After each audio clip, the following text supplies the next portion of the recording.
కన్నుల పండుగగా శ్రీ దత్తాత్రేయ స్వామి రథోత్సవం నారాయణపేట జిల్లా మక్తల్ మండలం మంతన్గూడ్ గ్రామ సమీపంలో పచ్చని పంట పొలాల మధ్య చుట్టూ గుండ్ల మధ్యలో వెలిసిన శ్రీ దత్తాత్రేయ స్వామి దేవాలయంలో దత్తాత్రేయ జయంతి వేడుకలను పురస్కరించుకొని ఆలయ అర్చకులు కృష్ణప్రసాద్ జోషి, టెక్రాజ్ జోషి తెల్లవారుజామున శ్రీ దత్తాత్రేయ స్వామికి ప్రత్యేక అభిషేకాలు నిర్వహించి అలంకరణ చేసి పూజలు నిర్వహించారు. దత్తాత్రేయ జయంతి సందర్భంగా స్వామివారిని తెల్లవారుజాము నుండి అధిక సంఖ్యలో భక్తులు దర్శించుకున్నారు.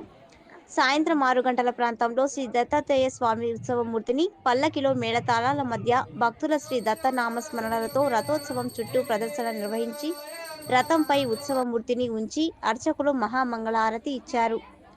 అనంతరం శ్రీ దత్తాత్రేయ స్వామివారి జయంతి వేడుకలకు విచ్చేసిన వందలాది మంది భక్తులు దత్తాత్రేయ నామాలు స్మరిస్తూ కేరింతలు వేస్తూ భక్తుల పలకల కోలాటాల మధ్య రథోత్సవాన్ని లాగారు. రథోత్సవ కార్యక్రమాన్ని తిలకించేందుకు విచ్చేసిన వందలాది భక్తులు శ్రీ దత్త నామస్మరణలతో ఆలయ ప్రాంగణమంతా మారుమ్రోగింది.